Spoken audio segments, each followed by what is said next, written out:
Create यानी compose करना और सेंड करना तो ज़रूर आना चाहिए।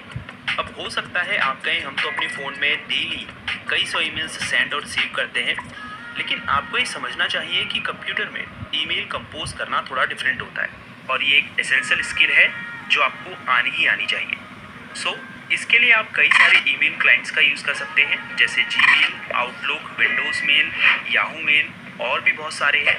चूँकि जीमेल सबसे अधिक यूज़ किया जाने वाला ईमेल क्लाइंट है, इसीलिए हम जीमेल का यूज़ करके ईमेल कंपोज और सेंड करना सीखेंगे। इसके लिए सबसे पहले आपको अपने पीसी या लैपटॉप को इंटरनेट से कनेक्ट करना होगा। अगर आप विंडोज़ 10 का यूज़ कर रहे हैं तो टास्क बार के नोटिफिकेशन एरिया में इंटरनेट जैसा आइकन आपको दिखाई दे रहा होगा, उस पर क्लिक करें। विंडोज़ 7 में ये आइकन कंप्यूटर के जैसा दिखाई देता है, हालांकि सभी विंडोज़ कंप्यूटर में इंटरनेट से कनेक्ट करने के जो स्टेप्स हैं वो बिल्कुल सेम है। अगर आपके घर में वाईफाई राउटर नहीं है तो आप अपने मोबाइल हॉटस्पॉट का यूज़ करके भी अपने कंप्यूटर में इंटरनेट एक्सेस कर सकते हैं। तो अब हम वाईफाई ऑप्शन में क्लिक करेंगे। आप देख सकते हैं यहाँ हमको वाईफाई नेटवर्क शो हो रहा है, इस पर क्लिक करेंगे। उसके बाद कनेक्ट पर क्लिक करेंगे। अब इस वाईफाई नेटवर्क का पासवर्ड यहाँ टाइप करेंगे और फिर नेक्स्ट पर क्लिक कर देंगे। अब नो पर क्लिक कर दें। आप देख सकते हैं हमारा कंप्यूटर इस वाईफाई नेटवर्क से सक्सेसफुली कनेक्ट हो चुका है। अब हम अपने कंप्यूटर में इंटरनेट एक्सेस कर सकते हैं। अब gmail.com को एक्सेस करने के लिए हम गूगल क्रोम को ओपन करेंगे और सर्च बार में जीमेल टाइप करेंगे, फिर एंटर की दबाएंगे। अब रिजल्ट्स में शो हो रहे पहले लिंक पर क्लिक करेंगे। अब आपको अपने जीमेल अकाउंट से साइन इन करना है। अगर आपके पास जीमेल अकाउंट नहीं है तो क्रिएट अकाउंट पर क्लिक करके आप अपना एक जीमेल अकाउंट क्रिएट कर सकते हैं। चूँकि हमारे पास पहले से जीमेल अकाउंट है तो हम यहाँ पर ईमेल एड्रेस टाइप करेंगे, फिर नेक्स्ट पर क्लिक करेंगे। अब पासवर्ड टाइप करेंगे, फिर नेक्स्ट पर क्लिक करेंगे। अब अगर आपने अपने जीमेल अकाउंट में 2 स्टेप वेरिफिकेशन को इनेबल किया होगा तो यह आपसे अपने अकाउंट को वेरीफाई करने को कहेगा।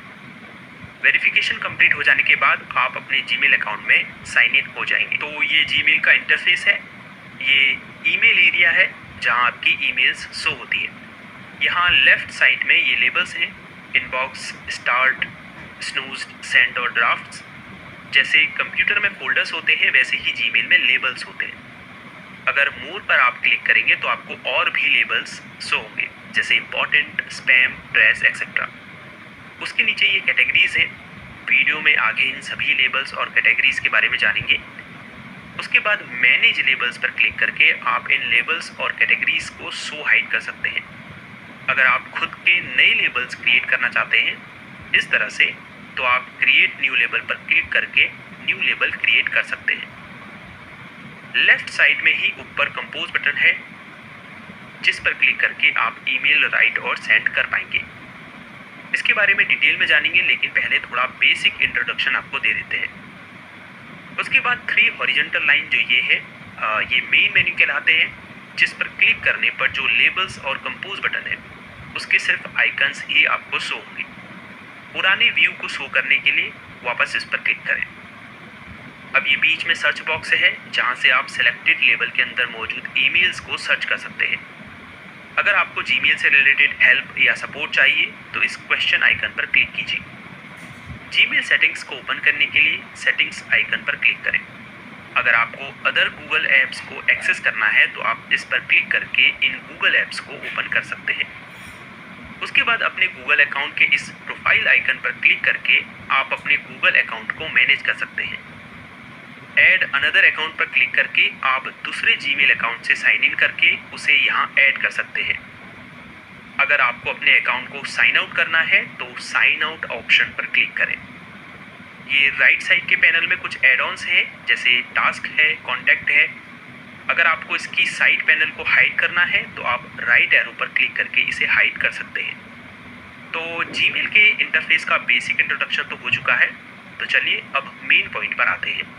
जैसे आप देख सकते हैं अभी इनबॉक्स लेबल हाईलाइटेड है, इसका मतलब अभी यहाँ जो ईमेल शो हो रही हैं वो इनबॉक्स फोल्डर के अंदर सेव्ड है। जो भी रिसीव्ड ईमेल्स होती है, यानी अगर कोई आपको ईमेल भेजता है तो वो इनबॉक्स के अंदर आपको शो होगी। अगर कोई ऐसी ईमेल है जो आपके लिए बेहद इंपॉर्टेंट है तो आप ईमेल मैसेज के ठीक आगे बने इस स्टार आइकन पर क्लिक करके उस ईमेल को एक स्पेशल स्टेटस दे सकते हैं। इसके अलावा आप स्टार्ड फोल्डर पर क्लिक करके स्टार की गई सभी ईमेल्स को आसानी से ढूंढ सकते हैं। अब ये जो ईमेल मैसेजेस के फ्रंट में आपको चेक बॉक्स दिखाई दे रहा है, ये ईमेल को सिलेक्ट करने के लिए है। जैसे मैं अगर इस पर क्लिक करूं तो ये ईमेल सिलेक्ट हो जाएगी। अब आप ऊपर देख सकते हैं यहाँ कुछ ऑप्शंस शो होने लगे हैं। जैसे सबसे पहले ईमेल को सिलेक्ट और अनसेलेक्ट करने के लिए ऑप्शन है। अगर मैं इस पर क्लिक करूं तो सिलेक्ट की हुई ईमेल अनसेलेक्ट हो जाएगी। अब अगर मैं दोबारा इस पर क्लिक करूं तो इस पेज में शो हो रही सभी ईमेल्स सिलेक्ट हो जाएंगी। अब ये जो छोटा सा डाउन एरो है, इस पर क्लिक करने पर आपको कई और अन्य ऑप्शंस शो होंगी। जैसे सभी ईमेल्स को सिलेक्ट करने के लिए ऑल ऑप्शन है। अगर आपको सिलेक्टेड ईमेल्स को अनसेलेक्ट करना है तो नन ऑप्शन है। फिर रीड है, अगर सिर्फ उन्हीं ईमेल्स को सिलेक्ट करना है जिन्हें आपने रीड कर लिया तो इस पर क्लिक करें। जिन ईमेल्स को आपने नहीं रीड किया है उन्हें सिलेक्ट करने के लिए अनरीड पर क्लिक करें। स्टार की गई ईमेल्स को सिलेक्ट करने के लिए स्टार्ड पर क्लिक करें और अनस्टार ईमेल्स को सिलेक्ट करने के लिए अनस्टार्ड ऑप्शन पर क्लिक करें। उसके बाद आर्काइव का ऑप्शन है। अगर आप इनबॉक्स से किसी ईमेल को हटाना चाहते हैं लेकिन आप उसे डिलीट नहीं करना चाहते तो आप उस ईमेल को आर्काइव कर सकते हैं। इससे वह ईमेल इनबॉक्स से हटकर ऑल ईमेल के फोल्डर में मूव हो जाएगी। उसके बाद रिपोर्ट स्पैम का ऑप्शन है। अगर आपको कोई ईमेल स्पैम लगती है तो आप इस ऑप्शन पर क्लिक करके उसे स्पैम फोल्डर में मूव कर सकते हैं। उसके बाद डिलीट का ऑप्शन है। जिस भी ईमेल को आपने डिलीट करना है उसे सेलेक्ट कीजिए, फिर डिलीट के ऑप्शन पर क्लिक कीजिए। ईमेल ट्रैश फोल्डर में मूव कर जाएगी। उसके बाद मार्क एज अनरीड का ऑप्शन है।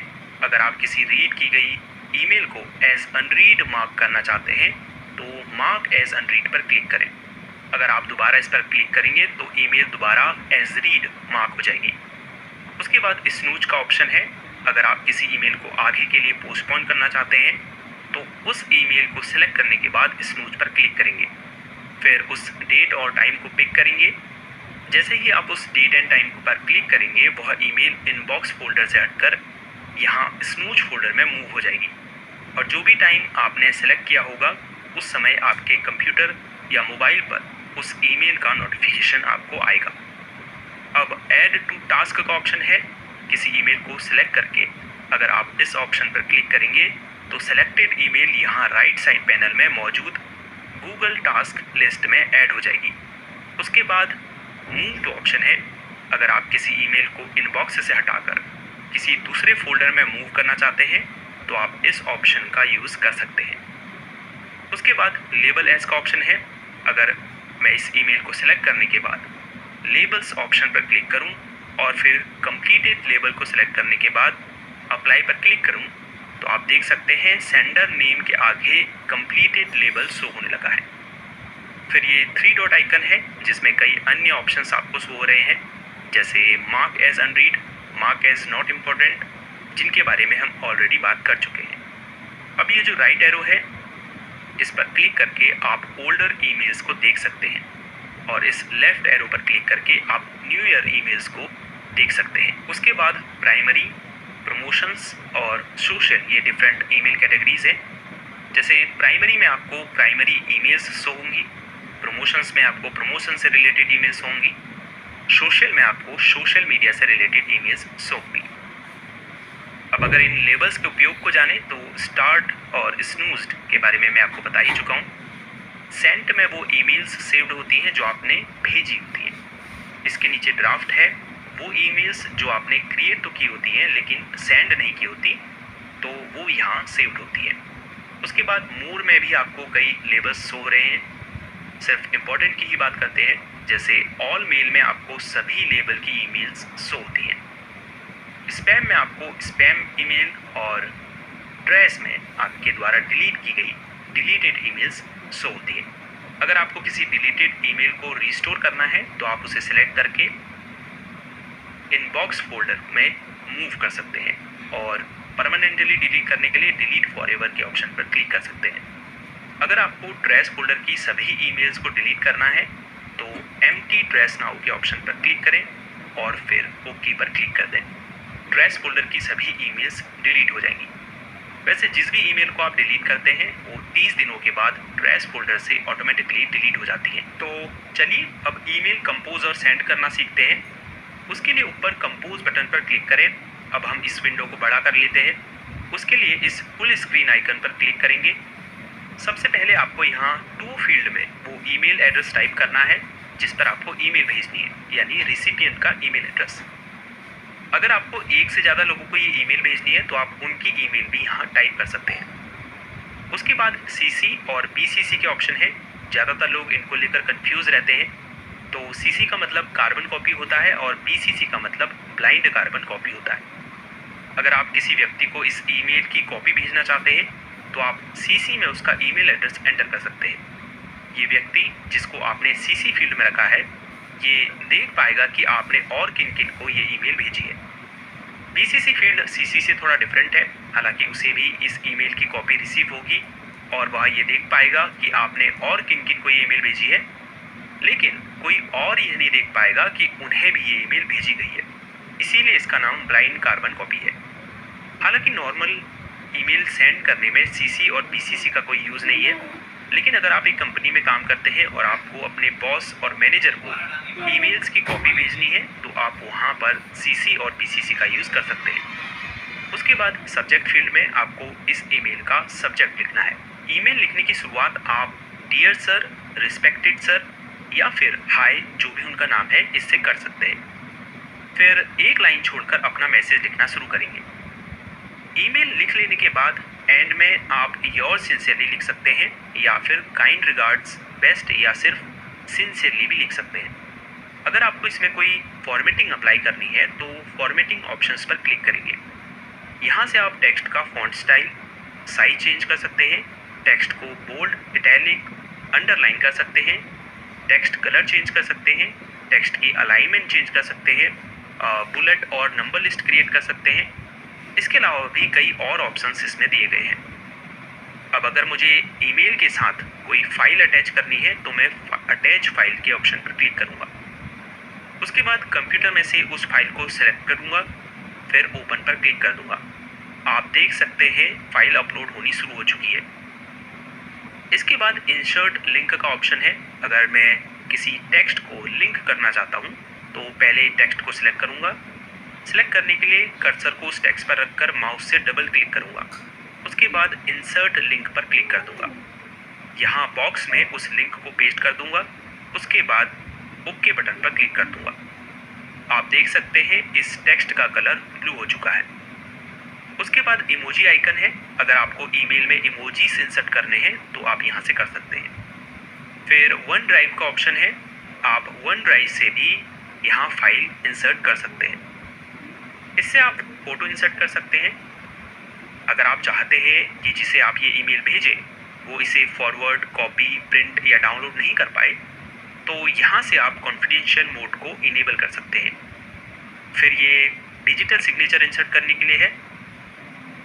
अंत में जब आपकी ईमेल रेडी हो जाए तो आप सेंड बटन पर क्लिक करके ईमेल को सेंड कर सकते हैं।